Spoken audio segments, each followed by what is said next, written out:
Bien, muy buenas noches. Como ya les habíamos anunciado, estamos con Vladimir del Castillo Castillo.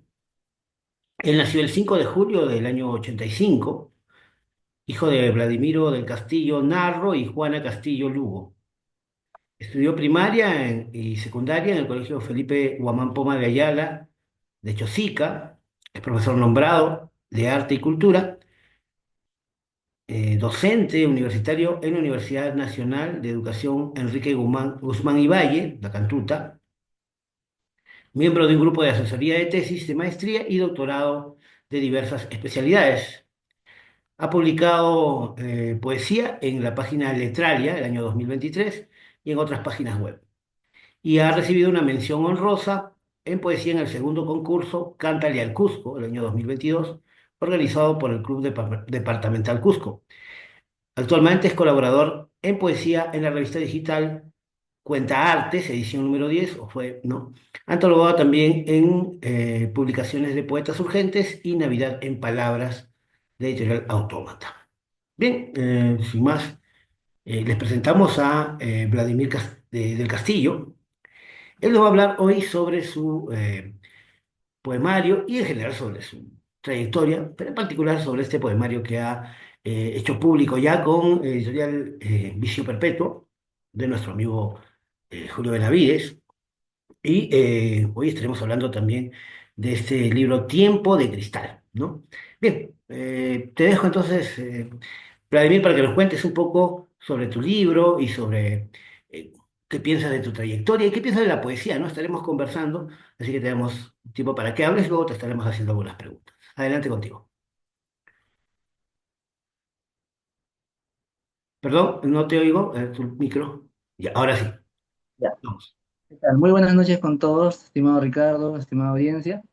Sí, como has dado ya algunos datos míos, esta es una publicación, digamos, más formal y más difundida, ¿no? Había tenido hace un par de años un trabajo también que se tituló Memoria Cautiva, pero que por diversos problemas de trabajo y de tiempo no se pudo difundir bien.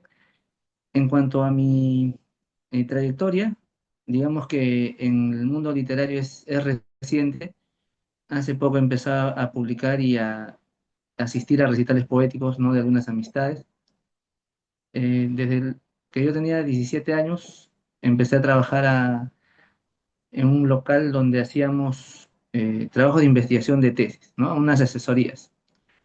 Y ahí llegaban pues también poetas del distrito donde yo he crecido más tiempo, que es en Chosica, actualmente resido en Chaclacayo. Y esa afición de los poetas de Chosica por hacer recitales al aire libre, en el parque, en diversos lugares de Chosica, eh, hizo que yo me sintiera incentivado a seguir participando, porque íbamos a diversos lugares de Chosica a dar plaquetas, a regalar libros y diversos trabajos así de difusión literaria y cultural. Poco a poco fui eh, viendo como dicen, el teje y maneje de esta difusión literaria. Aparte que he sido influenciado por mi papá, que también escribe, es un gran lector, mi mamá también, ¿no? Ella lee bastante temas bíblicos, pero siempre en casa teníamos ese estímulo de la lectura, ¿no? Mi hermana también era muy aficionada a la lectura, y en general en el hogar, sobre todo mi padre, todos siempre tenían esa afición literaria, incluso por escribir, ¿no? Cuentos y poesía sobre todo. En la universidad misma, no, en la Cantuta, del cual soy egresado, no me vinculé mucho con el grupo porque más estaba aunado a mi labor de padre en ese momento, ¿no? Entonces, ya retirándome de la universidad, acabando la carrera, ahí recién fui, como mencioné, teniendo contacto con los escritores de Chosica. Particularmente me agradó mucho, luego fuimos a otros distritos de Lima Este, ¿no? Como Santa Clara, Vitarte, Santa Anita, a sus centros culturales de estos distritos. Y poco a poco fuimos teniendo ya la costumbre, la buena costumbre, de difundir la obra de los escritores de Lima Este, que no está muy difundida. ¿no? Entonces, en todos los recitales que íbamos, tratábamos de dar algunas plaquetas para que conozcan esta labor. Luego también con un periodista de Chosica, apellidado Villar, eh, me contacté con un grupo que se llamaba el Sur, Proyecto Cultural Sur, con el que también experimenté algunos trabajos pictóricos, porque soy profesor de arte y cultura, y esos proyectos, esos trabajos artísticos los llevaron a Canadá, a Cuba. Ahí no me involucré mucho en la parte literaria. Luego el mismo señor Villar eh, tomó las riendas de la Casa de la Cultura de Chosica, ¿no? Y con él también nos esmerábamos por publicar algunas antologías de los poetas de Chosica, ¿no? Y también algunos cuentos.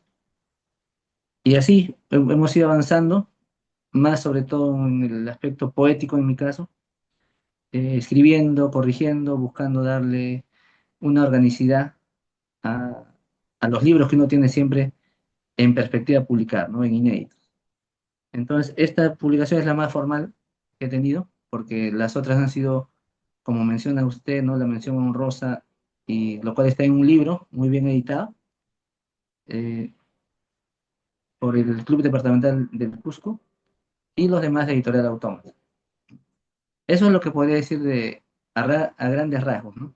Y cuando mencionó de la poesía, para mí la poesía es un oficio bastante noble, que sin mayores aspiraciones, digamos, monetarias, trata de darle al lector un momento de solaz, ¿no? De cultura, de momento agradable, que pueda, ante los problemas de la vida, tener un relajo, una paz, y también pueda, de repente, con el autor sentirse identificado, ¿no? Ya dicen que una obra de arte, sobre todo, ¿no? Un poema, es mitad de quien lo ha escrito y mitad de quien lo lee.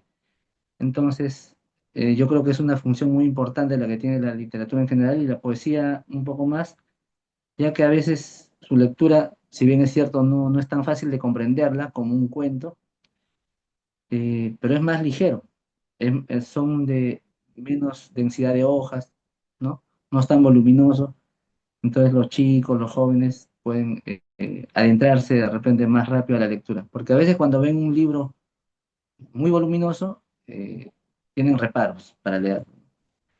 Entonces, aparte para el autor es como una especie de desfogue o de catarsis de los sentimientos y emociones que ha tenido, ¿no? Como en este libro que he presentado, el cual tuvo motivaciones diversas. Digamos que lo central fue como ejecutar o practicar un ejercicio de la memoria, ¿no? Un poco doloroso, ¿no? Recordando momentos de pérdida, pero también de gratitud a la familia, a los padres, a la casa de la abuela, ¿no? Hay varias referencias en este libro. Luego también las carencias emocionales, las etapas que hemos ido transcurriendo.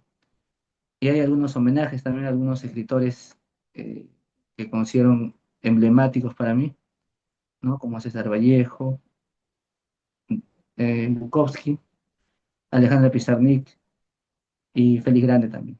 Entonces, me parece que eh, el oficio de la poesía es de beneficio mutuo, tanto para el lector, que encuentra un entretenimiento que le va a enriquecer, que le va a edificar de manera más fluida que fuera una densa novela, y también el escritor, ¿no? Que puede plasmar sus sentimientos y emociones de una manera más transparente, más estética, y que también es un gran ejercicio intelectual, ¿no? Porque en pocas palabras, en pocos versos, tienes que generar una emotividad, ¿no? Tienes que dejar una impronta en el lector, ¿no? Muchos dicen que es un género literario más complicado que el cuento o que la novela, ya que es más repentino y tienes que dar todos tus recursos literarios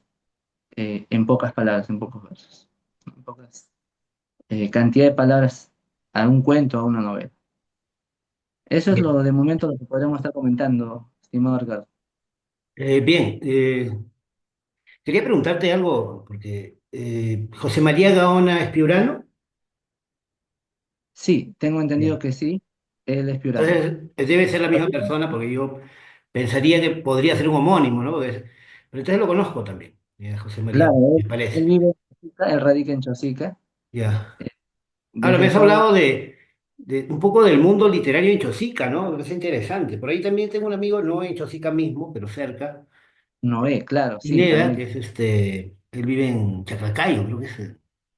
claro, Cerca de claro, sí. Chosica, ¿no? Entonces, hay una actividad literaria interesante en Chosica, me parece muy importante porque has mencionado varios nombres, ¿no? Y también el Grupo Sur, y coincidencia, ¿no? Yo también soy parte del Grupo Sur aquí en Ayacucho. Y justo Ah, estoy qué bueno, trabajando para un próximo evento que va a ser, me parece, de cada 2 años, pero ya estamos claro, pensando en un gran certamen internacional, ¿no? Y en mayo tenemos también otro evento. Yo soy claro, ahí organizador de eventos también, ¿no? Así que te estaré está. invitando en algún momento. Qué bueno, qué Yo bueno. quería citar algo de lo que menciona José María Gaona en el prólogo que te hace.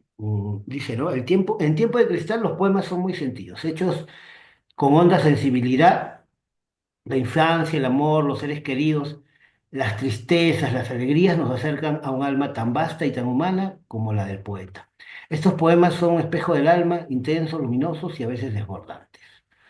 Saludamos el nacimiento de Tiempo de Cristal. Y encontré un poema, en la página 22.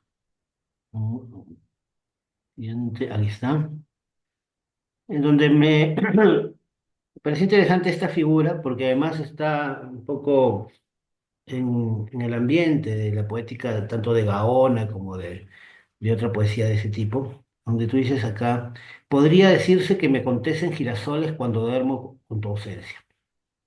Lo real es el pánico de la noche, ese crujiente miedo a las horas. Y esta figura, ¿no? Me acontecen girasoles. Es una figura interesante porque uno diría normalmente, bueno, sueño con girasoles, ¿no? Pero tú dices, me acontecen girasoles. ¿Qué nos evoca esa imagen? Ah, ya. Bueno, esta imagen yo lo pongo como que los girasoles son como si fueran unas plumas, son un elemento de confort y que a la vez es contradictorio porque pese a sentirlo como algo cálido, como algo agradable, se da cuando duermo con la ausencia de una persona, Es algo que ¿no? te sucede, ¿no? Pues entonces me acontece. O sea, me sucede que Exacto, veo que tengo girasoles. Yo no sé por qué. Es como una sorpresa, ¿no?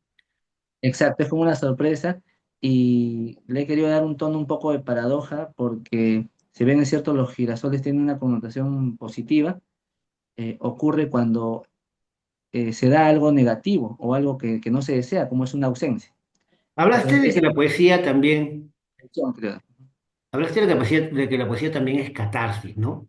Ahora, yo Así iría es. un poco más allá, porque más que catarsis, a mí la palabra catarsis me parece una palabra así como la palabra, la que se usa ahora bastante, estrés, me parecen palabras inventadas por la psicología burguesa, por la psicología moderna, que intentan explicar fenómenos que en realidad no están tan estudiados, ¿no?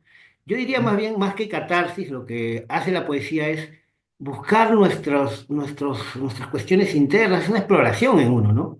Y al explorar en uno, pues encuentras soluciones y a veces encuentras monstruos también, ¿no? En algunos momentos. Tú lo has Claro. dicho, o sea, No, a veces te sorprenden sí, cosas que desconoces. así es, claro. También. Así es. Así Eh, es. En el ¿Cómo fondo sientes tú la poesía? Hablaste de emotividad. Decía Vallejo en una carta a Vicente Huidobro, ujú, señor Vicente Huidobro, yo quiero discrepar con usted cuando usted dice que la poesía es intelectual, ¿no? Yo creo más bien que es sentimiento. Ahora, pero entre sentimiento y emotividad hay una distancia, porque sentir es un proceso un poco más cercano a lo racional, en cambio la emotividad es puramente instintiva, casi animal, ¿no? ¿Cómo ves tú sí, esos procesos? Porque todo eso interviene en la creación, así como el sueño, ¿no? Lo onírico siempre está presente en la poesía. claro. Yo creo que estaría de acuerdo con lo que menciona Vallejo a Huidobro, en el sentido que a veces lo intelectual puede restar un poco de espontaneidad, de un sinceramiento, ¿no? Lo emotivo, lo que viene repentino, la inspiración fluida, nace yo creo que de un sentimiento o una emoción auténtica. Y eso casi no tiene una base racional. alguna vez estaba comentando, ¿no? Que cómo se inspira un poema y a veces en una circunstancia que no necesariamente te pasa a ti, pero a otro, te surge a veces un verso, los dos primeros versos, y es porque te ha eh, cautivado, te ha llamado mucho la atención ese suceso, ¿no? Entonces, yo creo que la emotividad, el sentimiento, en el caso de la poesía, tendría un escalón un poco más alto que la parte intelectual. Claro que después ya uno va a revisarlo, a corregirlo, obviamente con la técnica que uno quiere, ¿no? Darle la musicalidad, el ritmo, pero obviamente que no estoy de acuerdo con los poemas que tienden a ser muy rimbombantes o con muchas referencias culturales, donde parece que el poeta se quiere lucir usando palabras muy técnicas y todo eso, ¿no? Que tiene un ¿No te sesgo gusta, por muy, ejemplo, muy la poesía de Eliot, o T.S. Eliot, por ejemplo, que es claro. bastante denso, bastante cargado de referencias culturales? ¿No te gusta ese tipo de poesía?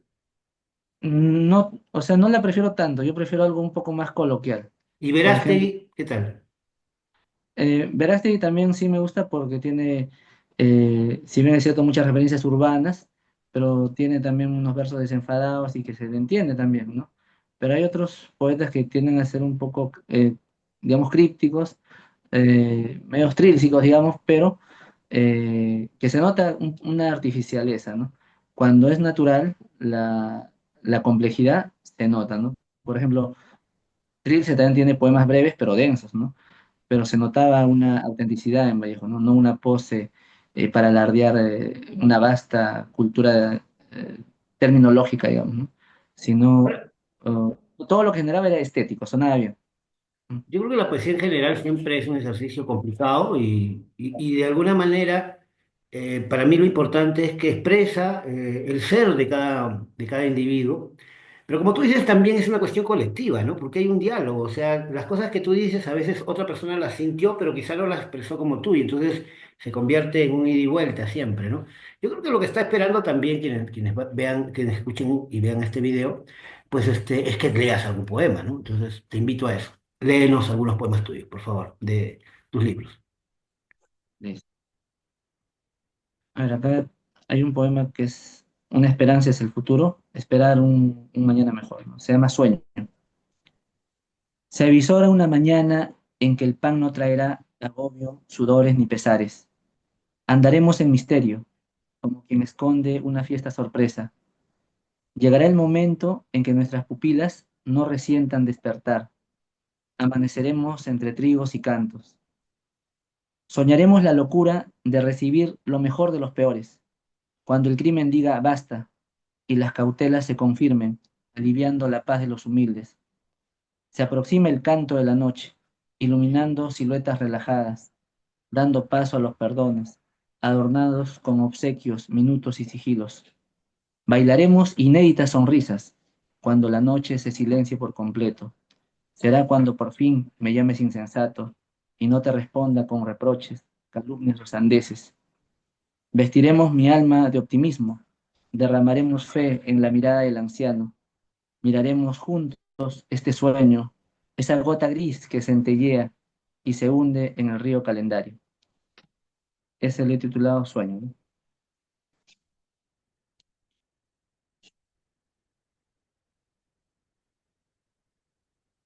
Luego, otro poema que tiene una tónica un poco similar, esperanzadora hacia el futuro, y en colectividad es Brindis. Brindis. Brindo por aquellos sueños azules que ya fueron, pero que nos hicieron madurar y ser mejores.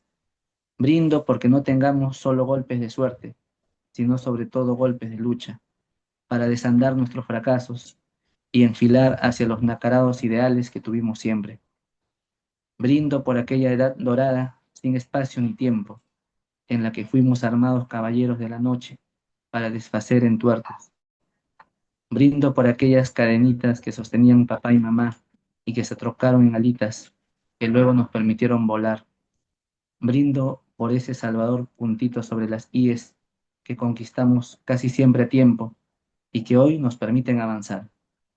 Brindo por todo aquello que no fue, pero será. y hará la vida más interesante, para vivirla en el enigma, para gozarlo en la garúa y sin camisa. A ver, Ese fue. permíteme pedirte que leas un poema, porque me parece interesante en el sentido de descubrir un poco cuál es el centro de tu poética, ¿no? Y Ujú. tienes un poema que se llama Arte Poética ad Libitum.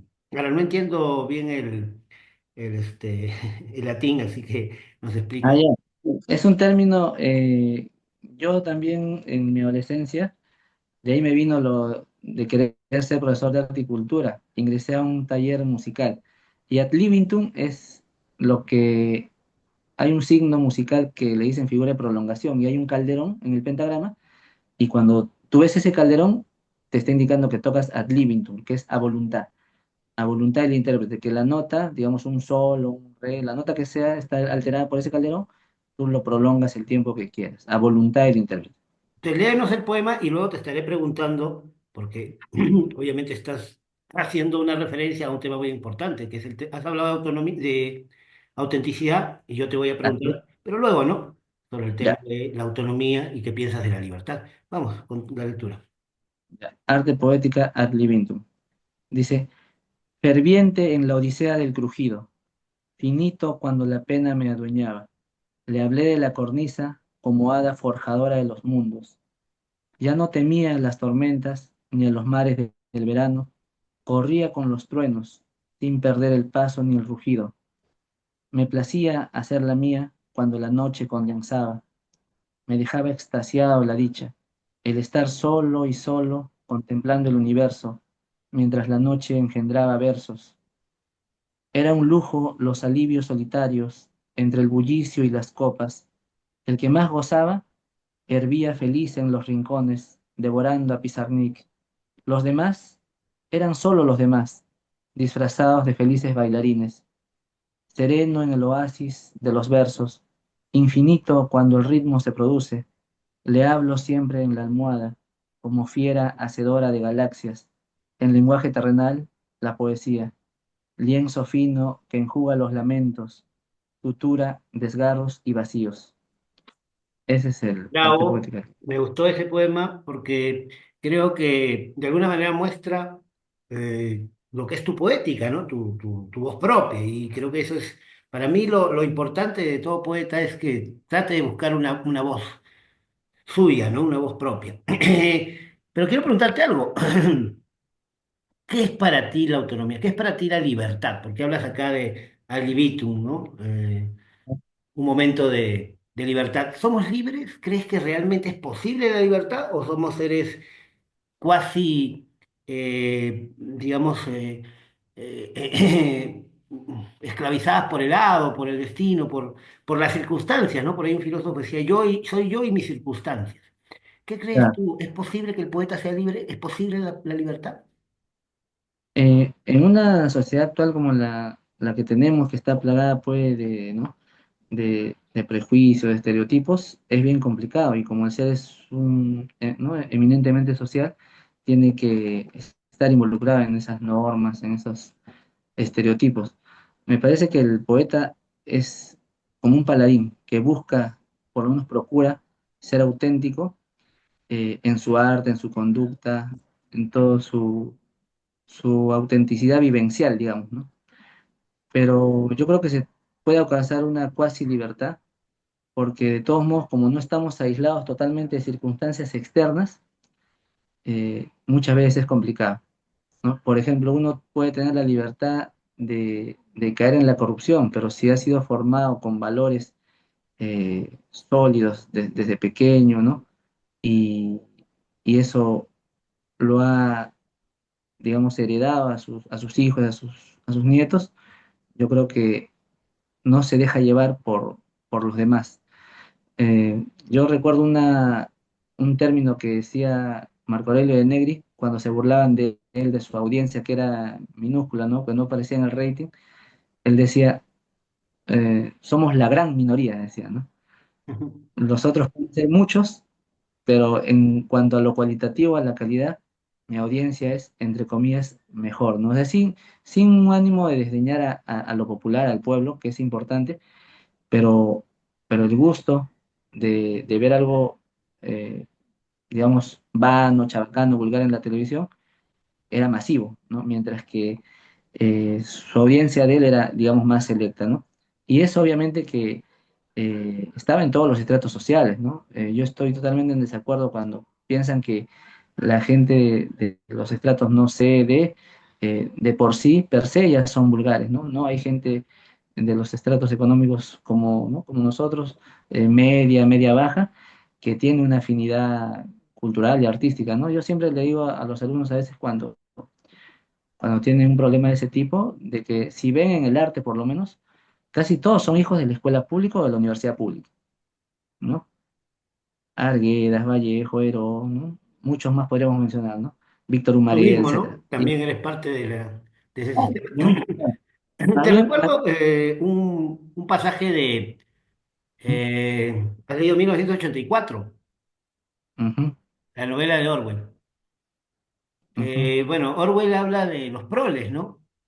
Y él claro, dice, en medio de todo su zafarrancho filosófico, así, medio anti-marxista, ¿no? Pero al mismo tiempo también afín al marxismo en otros sentidos, porque él habla de la necesidad de que sea el proletariado, porque no habla del proletariado, pero habla de los proles, ¿no? Proles quiere decir los que tienen muchos hijos, ¿no? claro. Los que engendramos, los que continuamos la vida un poco también. Y él dice, allí está la potencia humana. Allí, lamentablemente no tiene la educación, quizá, ¿no? Las facilidades, pero ahí está. ¿Qué piensas tú de esa visión que también la tenía Vallejo, ¿no? Hacia la vida, hacia lo, ¿qué te digo? Hacia esa naturaleza humana de seguir viviendo, de persistir, ¿no? Claro, y eso yo lo puedo relacionar un poquito a lo que decía Mariátegui, ¿no? Que no se puede buscar un cambio cualitativo así potente, sólido, contundente en la educación si no se arregla el problema económico, ¿no? El sustrato real de las dificultades culturales del pueblo y de su educación es básicamente el pueblo, ¿no? Porque justamente con un compañero anterior hablábamos del plan lector, por ejemplo, ¿no? ¿Por qué es tan difícil que nuestro pueblo tenga una comprensión lectora sólida y todo lo demás? Yo creo que fue porque nuestra economía es básicamente informal, ¿no? En este modelo económico que tenemos, que para mí es nefasto, la gran mayoría del pueblo está pues, más preocupado en llevar la comida del día a día que hacerle leer a su hijo, que darle cultura, ¿no? Por ejemplo, llevarlo al teatro, a hacer deporte, y con la vorágine del día a día se olvida, ¿no? Entonces, si no hay un cambio de trasfondo económico, es difícil que se pueda, pues, tejer, hilvanar estudiantes con conciencia crítica, ¿no? Con conocimientos mínimos básicos en cultura general en el arte, ¿no? Entonces yo creo eh, que las autoridades están más preocupados pues en cubrir todas sus corruptelas y en mantener un modelo económico que pues que no favorece pues no a la mayoría, porque eso haría ver un pueblo bien educado, vería todas las inequidades que hay y todas las impunidades que se están realizando, ¿no? Ahora, quiero Entonces problematizar el tema, a ver un poquito, para poner un poquito, porque yo, hace poco escuchaba en este podcast de nuestro amigo Ereña, el buen librero, ¿no? Que problematizaba el tema y había invitado a alguien que habla de un psicólogo norteamericano, me parece que es, y que menciona un tema, el narcisismo, el problema del narcisismo actual. Y he visto que hay poetas que están en esa búsqueda que tú, pero que terminan cayendo en el panfleto, en el excesivo lenguaje panfletario, ¿no? ¿Qué claro. opinas tú de esto? Porque sí, es que es cierto que hay una evidente lucha por encontrar la autonomía y por salir de esa opresión, ¿no? Económica, pero también al mismo tiempo estamos, digamos, transidos por el problema del ego, ¿no? Del narcisismo que nos encierra al final en que creemos que sabemos la realidad y entonces construimos tentativas, pues, a veces incluso autoritarias, ¿no? Utópicas, que nos llevan a peores problemas, incluso a veces a la violencia, ¿no? ¿Cómo hacemos para resolver ese problema? Y desde la poesía, desde tu poesía, ¿cómo crees tú que es posible fabricar una alternativa vivificadora, que no nos lleve hacia el lado de la entropía. Claro, cuando mencionas lo panfletario, ya estamos tocando un poco el aspecto de la estética en la poesía, ¿no? Yo creo que la poesía con contenido social no tendría por qué dejar de ser estética, y eso es un poco lamentable porque, como mencionas, ¿no? El ser panfletario en el arte ya olvida su esencia, ¿no? El arte es belleza, ¿no? A través de la palabra. Entonces, cuando hacemos un discurso, ¿no? Con un contenido respetable, Y justo, la belleza es un canto a la vida también, ¿no? No hay que olvidar eso. exacto, La claro. belleza es un canto a la vida. Por ejemplo, Bertolt Brecht. Bertolt Brecht hace poemas de alto contenido social, pero con una calidez estética muy única, ¿no? Nassim Hikmet, también el poeta turco, que si me permites puedo leer un poema que él se llama No, Vamos a claro, la claro, no hay luna. problema. Vamos, tenemos tiempo. Dice, vamos a la luna y más lejos todavía, a donde ni siquiera alcanzan los telescopios. Pero cuando la gente en nuestra tierra dejará de pasar hambre, nadie tendrá miedo de nadie, nadie mandará sobre nadie, nadie maldecirá de nadie, nadie robará a otro su esperanza. Por esto soy comunista, para responder a esta pregunta. Entonces, Arguedas son tiene preguntas un bastante poema similar, ¿no? No sé si has leído Oda al Jet, por ejemplo, de José María Arguedas tiene un poema que habla algo similar, sí, ¿sí? parecidas, ¿no? Y por ahí, ¿no? Pero creo que es un sentimiento, es que no creo que sea plagio uno de otro, pero es un sentimiento, como Masa de Vallejo, que también es una metáfora, ¿no? De esa solidaridad humana, ¿no? Humanístico, Que se exacto, pierde claro, justamente, como tú dices, en el intelectualismo, ¿no? En ese exacto. Ajá, intento de convertir la poesía en un ejercicio puramente intelectual. ajá, claro, así es, correcto. A ver, Sí, léenos algo más, por favor, para ir, porque no vamos a estar todo el tiempo en cuestiones teóricas, ¿no? Hay que ir a los hechos. ya, leyendo algo más, Sí, por favor, lee algo. Algo ya, bonito, a por ver, favor. Algo estético. ya, sí, a ver. Uno de las columnas vertebrales del libro, pues, es la orfandad, ¿no? Yo fui viudo en la pandemia y en base a eso hice un poema a mi difunta esposa que se llama Lugar. Te hallo en un lugar colmado de paz y quietud, donde los aromas que amabas trepan una y otra vez sin faltar. Te hallo en un reposo tan calmo como tus sitios favoritos, o los que contabas de niña y grandecita, siendo quien buscaba novedades para luego difundirlos con urgencia, gestando sonrisas y esperanzas. Te hallo alejada de lo inmundo, donde jamás verás ofensa o injuria de falsos alegatos. Has de estar viendo al planeta irse cuesta arriba, hacia el vacío, hacia atrás y más atrás. Verás que este inútil en mucho, ahora ya lo es en poco, que doy lucha para que uno haga lo que deberían hacer dos. Y sé que conoces ahora muchas cosas que para nosotros son enigma, miedo, misterio o simplemente ignorancia. Cargas, segura, de hecho, siempre tu mejor sonrisa, tu ideal extremo de ser amable, pase lo que pase, aunque no se lo merezcan, y eso te hace tan inédita e irreemplazable, tan infinito, elevado hacia lo eterno. Te hallo en un lugar extremo e inaudito, pero también cercana y cotidiana, en mi mente y corazón, cuando se agolpan los recuerdos, cuando es de día, pero anochece, cuando nuestro milagro despierta y tengo que domar al mundo, añorando e imitando torpemente toda tu destreza y amor verbalizado en la casa y hacia afuera. Aquí y allá estás presente, aquí y allá ahora conoces todo, aquí y allá estaremos presentes y me guiarás en conocer lo celestial, fiel a tu estilo, al detalle filigrana, como me contabas tus películas. Eso lo titulé El lugar. Ujú. Bien, creo que todo poeta merece un aplauso, merece siempre un escuchar, ¿no? Que lamentablemente es lo que ahora no hay mucho, ¿no? Y creo que estás Sí, buscando sí. esos lugares donde se te puede escuchar. Y gracias por tu poesía, mi querido amigo Vladimir del Castillo. Bueno, para Gracias, ir amigo. cerrando ya, ¿nos puedes un poco contar cuál es tu proyección, cuál es tu, digamos, tu, ¿Cómo ves tu trayectoria literaria? ¿Hacia dónde vas? ¿Qué piensas hacer próximamente? Ah, ya.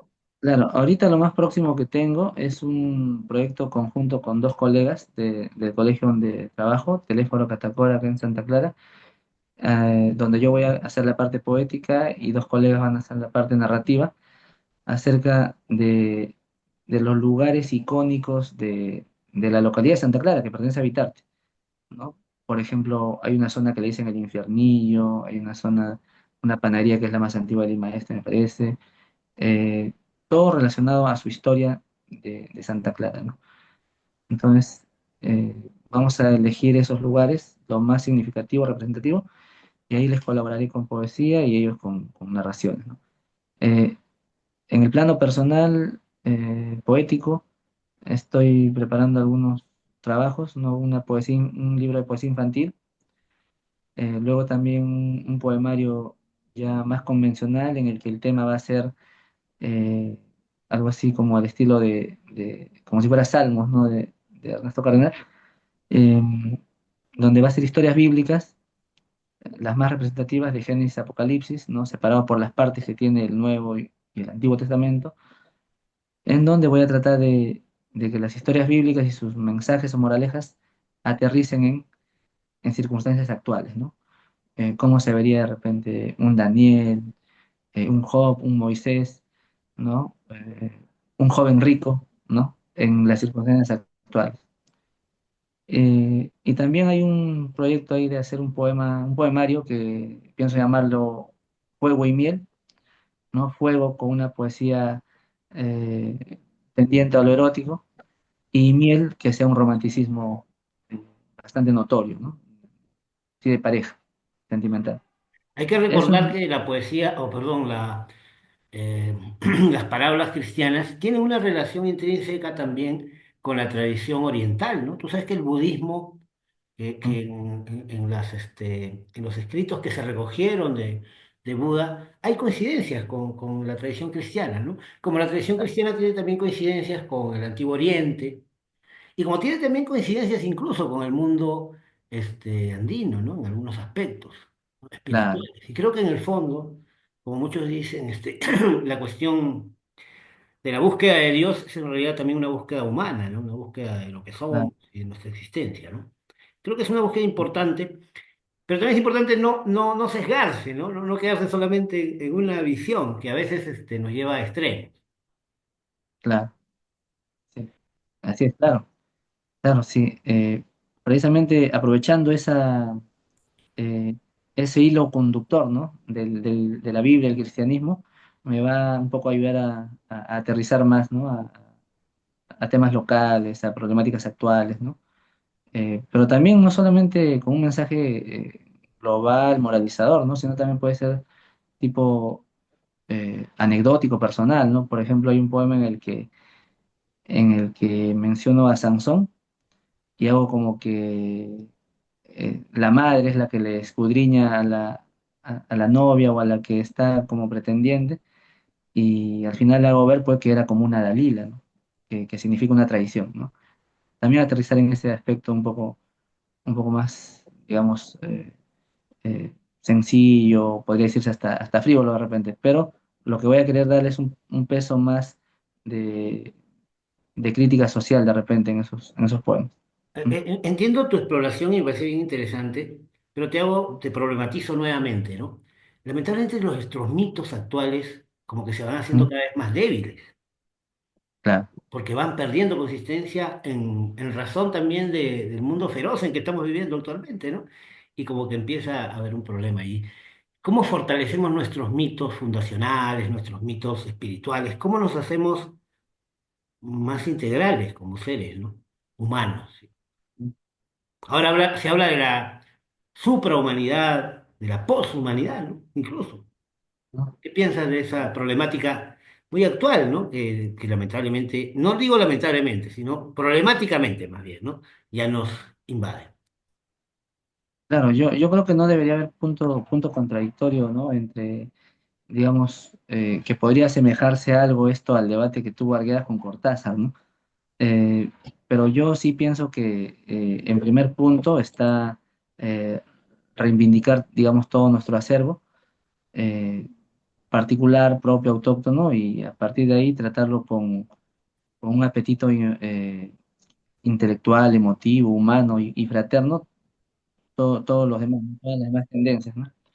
Pero con algunos reparos, en mi caso particularmente, en cuanto a tendencias más liberales, en cuanto a la conducta, ¿no? Eso yo creo que es un hilo un poco polémico, pero sí estoy de acuerdo obviamente en la fraternidad, ¿no? De todas las nacionalidades, de todas las culturas, y sabiendo sobre todo que los problemas que se ha tenido siempre han sido principalmente por las élites, ¿no? Por las élites gobernantes, porque ellos no van a los conflictos, a las guerras, ¿no? Entonces yo creo que los que están dedicados a lo artístico deben enfocarse en tener su acervo, su cultura, dentro de eso su propia voz, como manifiestas tú, ¿no? Un estilo y tener apertura, ¿no? Soy partidario de un, digamos, Y dónde internacionalismo. dejamos, disculpa que nuevamente quiera problematizar ya para terminar, porque me interesa también involucrar a la juventud. Pues, Claro. lamentablemente la juventud nos está dejando, ¿no? En este discurso que tenemos.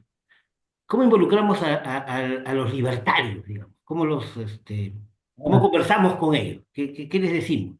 Porque ellos dicen que todo en realidad es un complot para convertir el mundo en una faceta nueva del comunismo de la cortina de hierro, ¿no?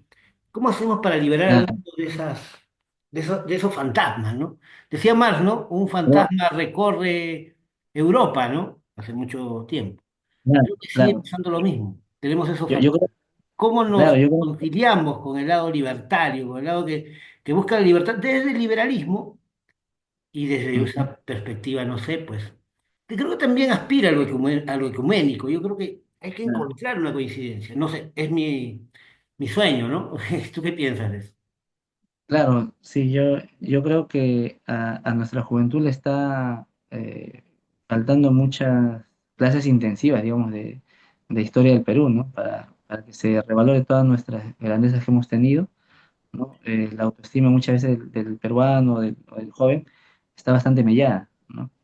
Entonces, son víctimas también, pues, ¿no? De todas las tendencias del posmodernismo, de, de la sociedad del espectáculo que llamaba Vargas Llosa, ¿no? Que todo el facilismo, Es un las tal cosas Ruiz de frívolas, Borde, en la realidad, que cita Vargas Llosa, ¿no? claro, claro. Entonces, yo creo que se podría trabajar empezando por ahí, haciendo mucho hincapié en, digamos, en la cultura autóctona peruana, y no solamente remontándonos a un pasado muy remoto, ¿no? Sino yo me remontaría incluso a décadas anteriores nomás, ¿no? Por ejemplo, si hablamos del gobierno de Velasco, ¿no? Que muchas veces hay un prurito negativo ahí, cuando en realidad tuvo unos logros muy importantes, ¿no? Para que lo entiendan de repente de manera más clara los jóvenes, les mencioné hace poco, que en ese momento, sea para bien o mal, estuvimos a punto de reivindicar a Bolognesi, de recuperar territorios de Arica, Tarapacá, y que el mismo Pinochet reconoció que el Perú tenía potencial como para llegar hasta Santiago. Pero ahí alguien puede decir también, pero viviríamos con el miedo de que Chile nos vuelva a atacar, ¿no? Entonces, yo creo que no solamente remontándome a culturas pre-incas, incas, eh, el joven puede tener eh, esa autenticidad, ¿no? Ese orgullo por lo propio y, y darse cuenta que el liberalismo que mencionas no es tal, ¿no? Porque el que tiene la libertad para hacer lo que quiere es el gran empresariado, ¿no? Y las personas que no estamos ligados a ello solo se preocupan pues por empequeñecer al Estado para que los demás sean disciplinadamente explotados con una aparente libertad, ¿no? Y bueno, eso creo que es una labor de todos los que nos dedicamos a la educación, a la cultura, ¿no? A la difusión periodística, como en tu caso, que también eres poeta y periodista. Creo que De la esa lucha al manera, final es por la libertad, ¿no? La libertad humana. Bien, claro. ya cerrando, muchas gracias, Vladimir. De verdad que ha sido bien interesante escuchar tu poesía y además digamos, los sustentos de tu poesía, porque eso me parece bien importante, ¿no? Porque no se trata solamente de escribir, sino de dónde viene lo que escribes, ¿no? ¿De dónde Así sale es, ese volcán, no? así es, claro, así es, correcto. Claro, y como tú dices, ¿no? Dentro de eso, ir buscando tu voz, tu propia voz, ¿no? Buscando tu propia voz, Bien, tu propio Vladimir, estilo. muchas gracias. Espero que esta conversación pueda ser divulgada. Voy a publicarla en las redes y bueno, estaremos viendo pues los resultados, ¿no? Claro. Espero poder conversar contigo un poco más. Voy a ya Sí, cumplir la grabación y a ver si conversamos por internet.